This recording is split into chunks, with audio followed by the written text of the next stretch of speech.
Hello everyone, welcome to पढ़ाई times. आज हम एसएससी एमटीएस और एसएससी जीडी के लिए जीके जीएस के क्वेश्चन देखने वाले हैं, जो कि आने वाले आपके एग्जाम के लिए काफ़ी इंपॉर्टेंट क्वेश्चन है। टॉप 1000 क्वेश्चन की सीरीज चला रहे हैं, जो कि आपके आने वाले एग्जाम में डायरेक्ट पूछे जा सकते हैं। तो इस क्लास को पूरा शुरू से अंत तक देखिए। कहीं भी कोई भी डाउट होता है तो आप कमेंट करके पूछ सकते हैं। सो आइए स्टार्ट करते हैं। उससे पहले अगर आप चैनल पर नए हैं तो चैनल को सब्सक्राइब कर लीजिए, वीडियो को लाइक करिए और ज़्यादा से ज़्यादा वीडियो को शेयर करिए। आइए सबसे पहले हम देखते हैं आज का कोट क्या है। ठीक है, देखिए, मेहनत इतनी खामोशी से करो कि कामयाबी जो है शोर मचा दे। यानी कि कहते हैं ना कि मेहनत जो है इतनी आपको खामोशी से और शिद्दत से करनी चाहिए। आपको ये नहीं कहना कि मैं तैयारी कर रहा हूँ एसएससी का, एमटीएस का। आपके बहुत सारे रिश्तेदार दोस्त यार मजाक उड़ाते रहते होंगे कि कितने दिन हो गए, तैयारी कब तक करते रहोगे, कितने सालों तक तैयारी करोगे। सो इन सब चीज़ों पे बिल्कुल ध्यान नहीं देना है। बस अपना मन लगा के, दिल लगा के खामोशी से जो है तैयारी करिए, खूब पढ़िए। और जब आपको सक्सेस मिलेगी तो वही लोग होंगे, वही दोस्त होंगे, वही आपके रिश्तेदार होंगे जो आपको खुद कॉल करेंगे और बोलेंगे कि ये तो खूब पढ़ता था, हमें पहले से ही पता था कि इसकी तो नौकरी होगी। सो इसीलिए कहा जाता है कि मेहनत जो है खामोशी से करो। ठीक है, आपको जो कामयाबी जिस दिन मिली ना, उस दिन सारे लोगों का मुंह बंद हो जाएगा और जो है आपका पूरी दुनिया में नाम होगा। तो अपने माँ बाप का नाम रोशन करना है तो खूब मन लगा के पढ़िए। चलिए आइए देखते हैं पहला क्वेश्चन। गोल गुंबज भारत के किस राज्य में स्थित है? महाराष्ट्र में, कर्नाटक में, केरल में, आंध्र प्रदेश में। बताइए कौन से राज्य में स्थित है? तो देखिए, गोल गुंबज जो है ये कर्नाटक में स्थित है। कर्नाटक के बीजापुर जिले में ये स्थित है। ठीक है, उसके बाद बात करें कि गोल गुंबज को बनवाया किसने था, तो गोल गुंबज को आदिल शाह ने बनवाया था। ठीक है, इसको बनवाया कब था? आदिल शाह ने इसको 1656 ईस्वी में बनवाया था। ठीक है, उसके बाद अगर हम बात करें कि गोल गुंबज जो है ये है क्या, तो देखिए, आदिल शाह जिसने बनवाया था इसका ये मकबरा है। ठीक है, और गोल गुंबद दुनिया का सबसे बड़ा गुंबद है। ठीक है, अब अगर हम यहां से देखते हैं महाराष्ट्र, सो महाराष्ट्र में क्या है, तो महाराष्ट्र में एलोरा और अजंता की गुफाएं हैं। ठीक है, चलिए आइए देखते हैं अगला क्वेश्चन। अगला क्वेश्चन दिया गया है, बेरी बेरी निम्न में से किसकी कमी के कारण होता है? B6, vitamin B1, B3, B12। तो देखिए, बेरी बेरी जो रोग होता है ये विटामिन B1 की कमी से होता है। ठीक है, अब आइए हम इनके रासायनिक नाम की बात कर लेते हैं। तो देखिए, B1 का रासायनिक नाम क्या हो जाता है, तो B1 का रासायनिक नाम हो जाता है थाइमीन। उसके बाद हम बात करें B3 का रासायनिक नाम क्या हो जाता है, तो B3 का रासायनिक नाम हो जाता है रिबोफ्लेविन। उसके बाद हम बात करें B6 का, तो B6 का रासायनिक नाम क्या हो जाता है, ये हो जाता है पायरिडॉक्सिन। उसके बाद हम देखें B12, तो B12 का रासायनिक नाम हो जाता है साइनोकोबालामीन। ठीक है, देखिए, मैंने विटामिन पे बहुत ही बेहतरीन क्लास लिया हुआ है, लिंक जो है मैंने डिस्क्रिप्शन में डाल दिया है, वहां से जाके देख ले। वो 10 से 12 मिनट का वीडियो है। उस पूरी वीडियो में मैंने विटामिन से related each and every point जो है कवर कर लिए हैं। ठीक है, अब लास्ट इंपॉर्टेंट पॉइंट देख लीजिए, वसा में घुलनशील विटामिन कौन होता है, तो ये होता है कीड़ा से याद कर लीजिए, KEDA। और पानी में कौन कौन से घुलनशील विटामिन है, तो ये है B और C। ठीक है, आई होप यहां से सारे पॉइंट आपको क्लियर हो गए होंगे। चलिए आइए देखते हैं अगला क्वेश्चन। अगला क्वेश्चन है, भारत के मुख्य न्यायाधीश की नियुक्ति कौन करता है? लोकसभा अध्यक्ष, राष्ट्रपति, प्रधानमंत्री, उपाध्यक्ष। बताइए कौन करता है? तो देखिए, भारत के मुख्य न्यायाधीश की नियुक्ति राष्ट्रपति करता है। ठीक है, और अगर आपसे पूछ ले कि राष्ट्रपति की नियुक्ति कौन करता है, तो राष्ट्रपति की नियुक्ति भारत का मुख्य न्यायाधीश करता है। और अगर बात करें प्रधानमंत्री का, तो प्रधानमंत्री की नियुक्ति कौन करता है, तो इनकी भी नियुक्ति, जो इनके शपथ जो दिलाता है, वो राष्ट्रपति ही दिलाता है। ठीक है, उसके बाद अगर हम बात करते हैं कि जो मुख्य न्यायाधीश होता है ये कौन से आर्टिकल के तहत जो होता है, तो ये होता है आर्टिकल 124। अब अगर हम बात करते हैं लोकसभा अध्यक्ष जो है, लोकसभा अध्यक्ष के रूप में शपथ लेता है कि नहीं लेता है, ये अक्सर एग्जाम में क्वेश्चन पूछते हैं। तो देखिए, लोकसभा जो अध्यक्ष होता है ये लोकसभा के अध्यक्ष के रूप में शपथ नहीं लेता है। और अभी वर्तमान में लोकसभा अध्यक्ष कौन है, तो ये है ओम बिरला। ठीक है, उसके बाद अगर हम बात करें प्रधानमंत्री कौन है, तो ये है नरेंद्र मोदी। राष्ट्रपति कौन है, तो ये है रामनाथ कोविंद। और उपाध्यक्ष कौन है लोकसभा के, चलिए ये आप लोग कमेंट करके बताइए कि लोकसभा के उपाध्यक्ष कौन है। ठीक है, चलिए आइए देखते हैं अगला क्वेश्चन। अगला क्वेश्चन दिया गया है, डुगोंग किस जैवमंडल निचय का प्रमुख जीव है? Great run of Kutch, Simlipal, Manas, Mannar की खाड़ी। बताइए बताइए किस जैवमंडल का निचय का प्रमुख जीव है? तो ये है मन्नार की खाड़ी का। ठीक है, चलिए आइए देखते हैं अगला क्वेश्चन।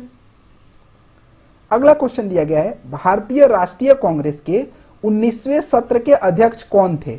जो 19वां सत्र हुआ था उसके अध्यक्ष कौन थे? Sir Henry captain, Gopal Krishna Gokhale, Surendranath Banerjee, Lal Mohan Ghosh. बताइए कौन थे? तो देखिए उस समय भारतीय राष्ट्रीय कांग्रेस के जो अध्यक्ष थे वो थे लाल मोहन घोष। ठीक है, उसके बाद हम बात करते हैं कि जो 18वां हुआ था उसमें कौन अध्यक्ष थे? तो उसमें जो थे सुरेंद्रनाथ बनर्जी थे।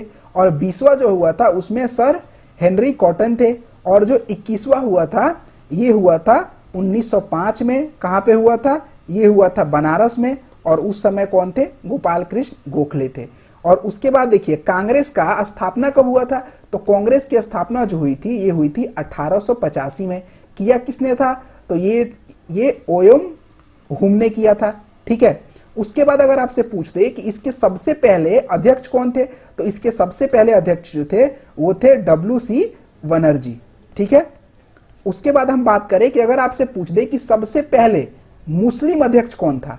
तो देखिए मुस्लिम अध्यक्ष सबसे पहले जो था वो थे सैयद बदरुद्दीन तैयब।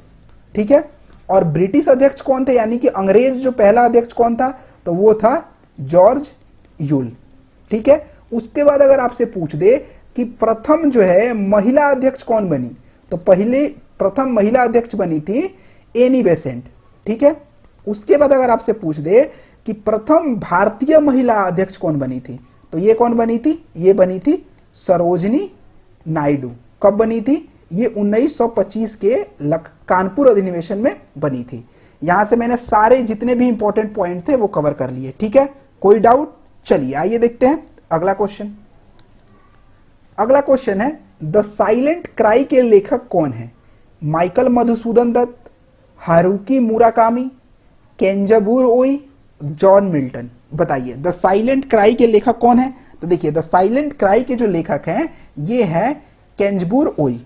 ठीक है, अब देखिए ये जो केंजबुर ओई हैं इनको 1994 में साहित्य का नोबेल पुरस्कार इनको मिला था। ठीक है, चलिए आइए देखते हैं अगला क्वेश्चन। अगला क्वेश्चन है, निम्नलिखित में से कौन सा त्योहार ओडिशा में मनाया जाता है? हॉर्नबिल, छप्पड़ मेला, बोनालू, बाली तृतीया। बताइए कौन सा मनाया जाता है उड़ीसा में? तो देखिए ये मनाया जाता है बाली तृतीया। ठीक है, बाली तृतीया जो त्योहार है ये उड़ीसा में मनाया जाता है। और ये होता क्या है? देखिए इसमें स्त्रियां जो होती हैं वो अपने पति के लिए व्रत रखती हैं। इसमें भगवान शिव और पार्वती की पूजा करती है। उड़ीसा के लोग होंगे उनको पता होगा। ठीक है, उसके बाद हम बात करें यहाँ पे हॉर्नबिल फेस्टिवल, ये मनाया जाता है कहाँ पे? नागालैंड में मनाया जाता है। ठीक है, उसके बाद अगर हम देखते हैं कुछ इंपॉर्टेंट, जैसे अगर आपसे पूछ दे कि अरुणाचल प्रदेश में कौन सा मनाया जाता है? तो ये मनाया जाता है लोसार फेस्टिवल। ठीक है, उसके बाद अगर हम बात करें कि खासी महोत्सव कहाँ मनाया जाता है? तो खासी महोत्सव जो है ये मनाया जाता है मेघालय में। ठीक है, उसके बाद अगर मैं बात करूँ बिहू, बिहू कहाँ मनाया जाता है? तो बिहू मनाया जाता है असम में। ठीक है, चलिए आइए देखते हैं अगला क्वेश्चन। अगला क्वेश्चन है, निम्नलिखित में से कौन सा गोवा का लोक नृत्य है? फुगड़ी, मांच, बिहू, फगुआ। बताइए गोवा का लोक नृत्य कौन सा है इसमें से? तो देखिए गोवा का जो लोक नृत्य होता है, देखिए जो फुगड़ी होता है ये गोवा का लोक नृत्य है। ठीक है, उसके बाद यहां से बात करें मांच, मांच कहाँ का लोक नृत्य है? तो ये है मध्य प्रदेश का। और बिहू कहाँ का है? तो बिहू है असम का। और फगुआ कहाँ का है? तो फगुआ है बिहार का। बिहार और झारखंड में फगुआ खेला जाता है, यानी होली को कहा जाता है फगुआ वहां पे। ठीक है, चलिए आइए देखते हैं अगला क्वेश्चन। अगला क्वेश्चन है, जून 2019 तक भारत के किस परमाणु ऊर्जा स्टेशन से अधिकतम बिजली का उत्पादन होता है? काकरपारा, कुडनकुलम, कैगा, रावतभाटा। बताइए किससे होता है? तो ये होता है कुडनकुलम से। ठीक है, अब बात करें कि कुडनकुलम जो है ये है कहाँ पे? तमिलनाडु में। ठीक है, काकरपारा कहाँ पे है? तो काकरपारा गुजरात में है। और अगर रावत भाटा पूछ दे, रावत भाटा कहाँ है? तो ये है राजस्थान में। ठीक है, चलिए आइए देखते हैं अगला क्वेश्चन। अगला क्वेश्चन है, मोहम्मद गौरी और पृथ्वीराज चौहान के बीच कौन सा युद्ध लड़ा गया था? बक्सर का युद्ध, खानवा का युद्ध, प्लासी का युद्ध, तराइन का युद्ध। तो देखिए, मोहम्मद गौरी और पृथ्वीराज चौहान के बीच दो युद्ध लड़ा गया था। ये लड़ा गया था तराइन का युद्ध। एक तो युद्ध लड़ा गया था 1191 में और दूसरा लड़ा गया था 1192 में। 1191 में क्या हुआ था? पृथ्वीराज ने मोहम्मद गौरी को हरा दिया और हरा के उसको जिंदा छोड़ दिया। मोहम्मद गौरी ने फिर क्या किया? 1192 में इसने चढ़ाई कर दी पृथ्वीराज पे। 1192 में मोहम्मद गौरी ने है पृथ्वीराज को हरा दिया। ठीक है। बक्सर का युद्ध कब हुआ था? तो बक्सर का युद्ध हुआ था 1764 में। खानवा का युद्ध कब हुआ था? तो खानवा का युद्ध हुआ था 1527 में। प्लासी का युद्ध कब हुआ था? तो प्लासी का युद्ध हुआ था 1757 में। ठीक है, चलिए आइए देखते हैं अगला क्वेश्चन। अगला क्वेश्चन दिया गया है, सूरजकुंड झील निम्नलिखित में से किस राज्य में स्थित है? हरियाणा, गुजरात, राजस्थान, पंजाब। बताइए कहाँ स्थित है? यहाँ पे मेला भी लगता है। बताइए, ये है हरियाणा। हरियाणा में जो है ये सूरजकुंड झील जो है स्थित है। ठीक है, और हरियाणा के फरीदाबाद में सूरजकुंड मेला भी लगता है, वहीं पे ये झील है। ठीक है, चलिए आइए देखते हैं अगला क्वेश्चन। अगला क्वेश्चन दिया गया है, नाइट्रोजन स्थिरीकरण के लिए कौन सा सहजीवी जीवाणु जिम्मेदार होता है? एस्यूडोमोनास, एजोटोबैक्टर, लैक्टोबैसिलस, राइजोबियम। बताइए कौन सा होता है? तो देखिए, नाइट्रोजन के लिए जो है राइजोबियम जीवाणु जो है वो सहजीवी होता है और इसके लिए जिम्मेदार होता है। ठीक है, और ये पौधों के जड़ में पाया जाता है। ठीक है, चलिए आइए देखते हैं अगला क्वेश्चन। अगला क्वेश्चन दिया गया है, तोप धातु निम्न में से किसका मिश्रण है?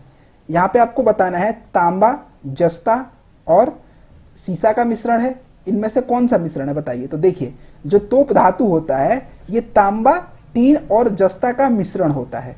ठीक है, अब इसमें अगर देखा जाए कि कितना कितना होता है, तो देखिए तांबा जो होता है ये 88% होता है और टीन की बात करें तो ये 8 से 10% होता है और जस्ता जो है 2 से 4% होता है। ठीक है, अब देखिए 2-3 आप याद कर लीजिए मिश्र धातु जो अक्सर एग्जाम में पूछे जाते हैं। जैसे अगर आपसे पूछ देगा पीतल किसका जो है मिश्रण है, तो ये होता है तांबा और जस्ता का मिश्रण। इसमें तांबा होता है 70% और जस्ता होता है 30%। ठीक है, और आपसे पूछता है कांस्य, कांस्य किसका मिश्रण होता है? तो देखिए कांस्य जो है ये तांबा और टीन का मिश्रण होता है।